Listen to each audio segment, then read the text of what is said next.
Esta noche calle 11 hace esquina con avenida Azcapotzalco 605. Aquí está la Casa de la Cultura Azcapotzalco y tengo hoy el privilegio de contar con Margarita Saldaña para esta conversación. Gracias por recibirnos. Al contrario, muchísimas gracias a Calle 11 por venir aquí con nosotros. Ricardo, muchas gracias por también darnos esta oportunidad de platicar un poco de esta Casa de la Cultura. Qué feliz lugar. Me siento como un remanso dentro de la ciudad. Es bellísima. ¿Qué historia tiene esta casa, Margarita? Pues mira, esta casa es, yo creo que junto con la catedral que la tenemos aquí al lado, es una de las historias más antiguas de la época colonial de Azcapotzalco. Segurísimamente se hizo al mismo tiempo y seguramente en alguna época formó parte de los conventos y del La casa parroquial. todo de la casa parroquial, etcétera. Acaba de decir que la iglesia es catedral. A Es ver, la yo no catedral. conozco ninguna otra catedral, excepto esta y la de la Ciudad de México, en todo el valle. ¿Que estoy en lo correcto? ¿Son solamente esas dos? Ahí sí me agarras en curva. Creo que hay una catedral en cada lugar que hay un obispado, una arquidiócesis. Entonces yo tengo entendido que en la Ciudad de México hay tres obispos. Uno es aquí, otro está, tengo entendido, en Iztapalapa. Bueno, está la parte de la Basílica y la Arquidiócesis de México, que está en la Catedral de la Ciudad de México, del centro. Pero es cierto que dialogan los dos edificios, ¿no? Y Sí, el atrio están. es bellísimo. Cuente un poco qué ha sido este espacio. ¿Qué historia nos cuentan sus paredes? Pues yo creo que ha sido de todo prácticamente. Mucho tiempo pasó a ser el espacio de gobierno de la alcaldía Azcapotzalco, bueno, antes de que existieran las delegaciones. Eran ayuntamientos en Estos época ya de eran Álvaro Obregón. ayuntamientos, Sí. así es. Y este ya era como el edificio de gobierno. De hecho, nuestro edificio delegacional o a la alcaldía que actualmente tenemos es de los años 70. O sea, todo ese tiempo aquí eran las oficinas ¿No se ha del visto gobierno. tentada a moverse a este lugar? No, porque de alguna manera ya tenemos el otro edificio y lo que nosotros quisimos hacer en este lugar fue que verdaderamente adquiriera el carácter cultural que se le dio a partir de 1989 aproximadamente, que me preguntabas qué ha sido aquí. Bueno, pues aquí yo creo que la mitad de la población de por lo menos de unos 35 años para atrás o hacia Fueron registrados. eran registrados aquí. Este es el registro civil. Era Bueno, el esto se ve un lugar registro donde uno se civil. casaba. Esto da para fotografía, sin duda. Aquí en estas oficinitas, yo también me casé. También en una de estas oficinas vine a registrar a mi hija cuando nació. Aquí se venían a hacer todos los trámites de las cartillas militares. En fin, muchas de las funciones de gobierno se quedaron aquí cuando el gobierno realmente se instaló en lo que es ahora el edificio de la alcaldía.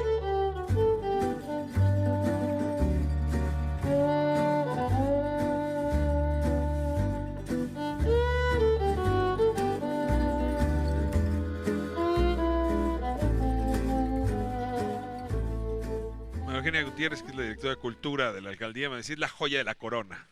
Sí, yo creo que, fíjate, toda la avenida Azcapotzalco, que es donde está esta Casa de la Cultura, es posiblemente uno de los espacios más representativos de lo que en épocas pasadas fue Azcapotzalco.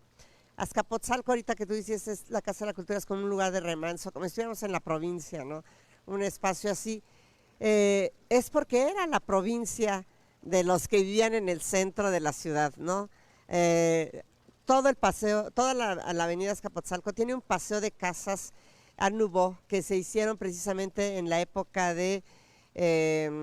Porfirio de Díaz. Porfirio Díaz, porque eran las casas de descanso, era como el Cuernavaca de la Ciudad de México en algún tiempo. Fue Azcapotzalco, esas casas de descanso. Teníamos nuestras haciendas, teníamos la hacienda de Clavería, la hacienda del Rosario, son las más famosas, pero estábamos rodeados de haciendas aquí. Ahora, es una demarcación cargada de historia y de cultura. Debe ser un desafío para quien la gobierna hacer que esas joyas se noten y se vean. Estaba viendo números y lleva más de 100 exposiciones. Hay museos nuevos. ¿Por qué la política de cultura acaba siendo tan importante para Margarita Saldaña? Bueno, para mí acaba siendo muy importante porque de alguna manera, pues mi formación es cultural, es Usted artística. es escultora, a ver. Soy escultora, ¿Cómo? Es un trayecto largo, ¿eh? es un trayecto largo. Fíjate que a mí siempre me gustó pintar, siempre me gustó dibujar. Cuando entré a la secundaria me peleé por estar en el taller de artes plásticas porque nos hacían pruebas de a ver en qué taller te puedes quedar, ¿no? Para cuál eres apto. Me quedé en artes plásticas. Saliendo de la secundaria quise entrar a la Esmeralda, que en esa época podías entrar saliendo de la secundaria, pero mi papá me dijo, no, primero estudia una carrera y luego... Una carrera seria que te una debe de carrera comer. seria y luego los hobbies. Hice la vocacional 8, pero después de eso decidí que yo sí quería estudiar arte.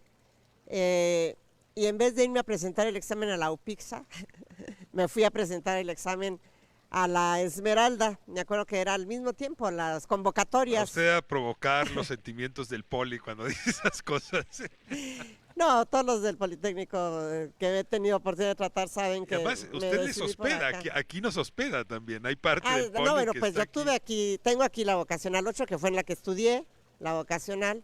Tenemos la ESIME, que es la escuela en la que debí de haber seguido estudiando, o UPIXA, porque en esa época tenía yo un poco la intención de estudiar ingeniería industrial. Pero no, o sea, tenía que decidirme por lo que realmente me gustaba, ¿no? ¿En qué se parece el arte a la política? Pues yo creo que en la capacidad de creación, ¿no? O sea, si no tienes esa capacidad de crear, de imaginar, de darle la vuelta a las cosas, yo siento que un poco el arte, sobre todo la carrera que acabé estudiando, que es la de escultora, te reta siempre a manejar varias cosas, ¿no? Es el concepto, ahora sí que el Materiales. material y la imagen, ¿no? O sea, al final del día, cómo va a quedar esto representado. Y yo me acuerdo que había muchas frases que nos decían ahí en la Esmeralda los maestros. Pues, por ejemplo, ¿cómo vas a parar una escultura, no? O sea, porque tú te puedes imaginar en un boceto dibujado lo que sea. Bueno, ahora En la vida real, como sosténlo, ¿no? O sea, ¿con qué material? a ¿Cómo ver, lo vas a haciendo un sostener? poco la ¿Cómo lo vas a comparación. tener, no? Los ideales de la política hay que ver cómo uno los va a sostener en la Así calle. es. Pues así es. Y además a todos los problemas, ¿no? O sea, muchas veces te encuentras, cuando estás creando en el espacio escultórico, te encuentras con muchas limitaciones, ¿no? Al final del día tú pudiste haberte imaginado muchas cosas, pero te empiezas a encajonar en el material, en el concepto, hasta en la misma, en el mismo entorno, ¿no? Si vas a hacer escultura urbana, ¿cómo haces la integración plástica? No sé, todo ese tipo de cuestiones. Y aquí en la política, al final En del la día, política urbana, además, ¿no? En la construcción en la- de la ciudad, de la polis. así es, te encuentras con una serie de leyes, de reglamentos, de circulares que te van encajonando, ¿no? Por ejemplo, tú te tienes que mover dentro de este marco jurídico. Pero por otro lado está lo que la gente quiere, ¿no? Y lo que la gente quiere no siempre se encuadra en el marco jurídico, ¿no? Y hay ocasiones en las que, sobre todo en un medio como este, lo vivimos, hay muchas injusticias, mucho abuso, muchas otras cosas en las que la gente dice, ¿por qué no puede ser de esta manera en vez de esta, ¿no? En lugar de esta. Entonces uno tiene que aprender aquí también a ver cómo sostener los ideales, cómo sostener los principios, los valores, lo que de alguna manera la gente espera de uno cuando estás encajonado entre un marco jurídico, un marco presupuestal que no lo mueves tú.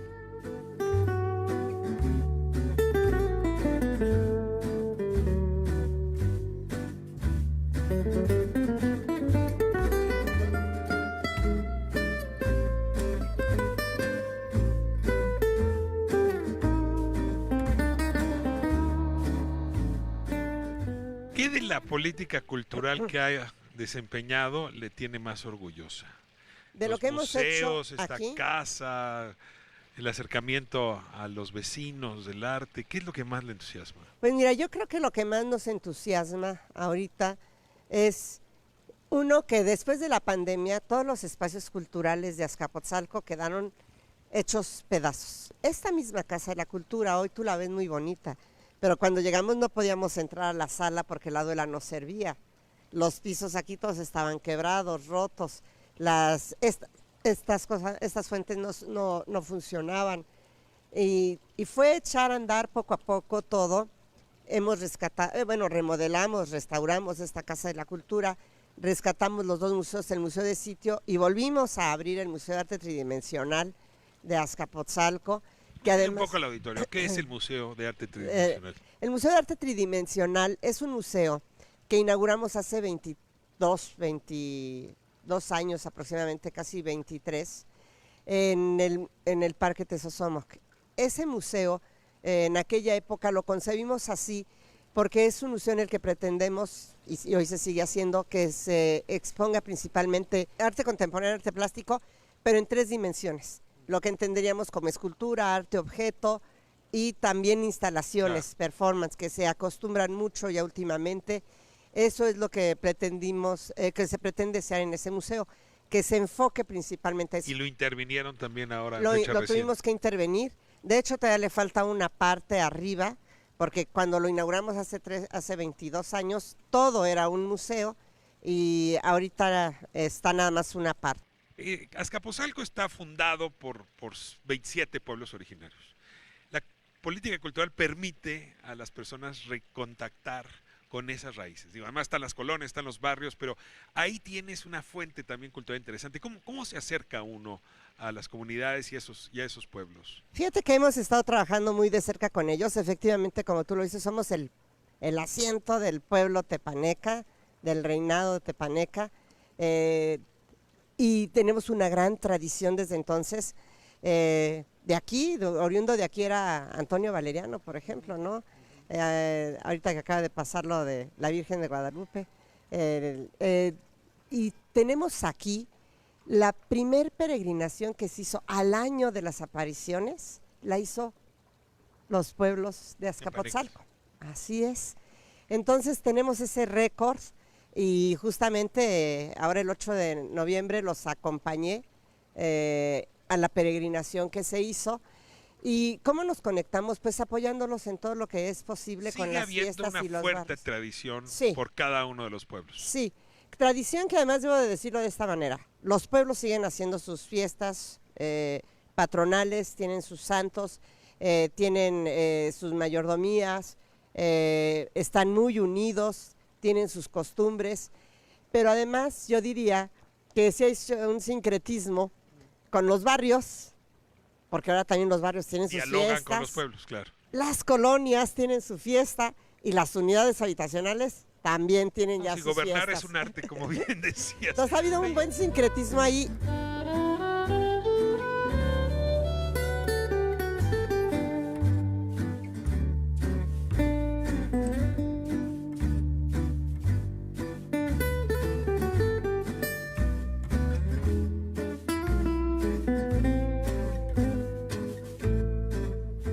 También es comida y tienen ruta gastronómica. Ah, sí. A ver, invítame a comer Azcapotzalco. Pues mira, yo creo que la gente... Yo pago si quieres, pero invítame. Sí, claro que te invitamos. Pero mira, tenemos desde restaurantes ya muy afamados. Sí se pueden decir marcas, no hay ningún problema. No, aquí no hay problema. Bien. Estamos en televisión pública, no te preocupes. Mira, yo quiero decirte que aquí tenemos muy cerca, acá atrás, el Taurino. Es un restaurante antiquísimo aquí en Azcapotzalco, con sus famosas gauneras, por ejemplo. Están riquísimas, una de las cantinas más antiguas. La cantina más antiguas de la Ciudad de México, la tenemos aquí enfrente, que es el Dux de Venecia. Aquí vinimos a hacer ya un callo, nos encantó, la verdad. Bueno, pues tenemos esa. Pero también tenemos, por ejemplo, el Bajío. Hoy que son tan famosos los restaurantes Bajío en toda la ciudad y en varios estados ya de la República, pues aquí tenemos el primer Bajío. Hace un año me invitaron a celebrar sus 50 años, sus primeros 50 años. Estuvimos ahí con la dueña, con la iniciadora, con mamá Titita, así le dicen. Con ella estuvimos ahí festejando sus 50 años. Tenemos también aquí en Azcapotzalco, en un garage en la colonia Clavería, inició Casa Toño. y aquí tenemos varias casas de Toño. Pero pues tú sabes que ahora es Es una cadena una grandísima. cadena gigantesca, pero aquí inició. Pues habrá que hacer un tour largo aquí en Azcapotzalco. Y bueno, y hay un platillo que lo puedes encontrar en muchos lugares, inclusive ya lo he visto yo en otros lugares, las petroleras, ¿Qué las es eso? petroleras de Azcapotzalco. Haz de cuenta que te estás comiendo un sope como tamaño de una pizza pequeña, pero es un sope muy rico. Le llaman las petroleras porque lo que hoy es el Bicentenario, antes era la refinería de Azcapotzalco. Claro. Y salían los que comían a comer alrededor, en los pececillos que había, y le decían a una señora que hacía sopes, hazme un sope pero grandote. Y entonces de ahí tomó el nombre de petroleras. ¿Por qué? Porque salían los petroleros a comerse una petrolera. Buenísima la Entonces anécdota. ahora hay muchos establecimientos de gastronómicos que venden la petrolera. Te vamos a invitar a Te que la comas, prometo que porque voy a además comer. está riquísima, ¿eh? Bueno, con Margarita Saldaña no hay manera en que se agote en una sola conversación. Te agradezco mucho que nos hayas recibido. No, al contrario. Es un privilegio y nos invita a venir a Azcapotzalco. No, y para Muchas nosotros es un gracias. privilegio estar en tu programa Calle 11. Muchas gracias. Y cuando quieras hablar de más cultura, tenemos Les mucho todavía de qué hablar. Seguramente que sí. Regresamos a estudio. Esto fue esta conversación con Margarita Saldaña en la Casa de la Cultura aquí en Azcapotzalco.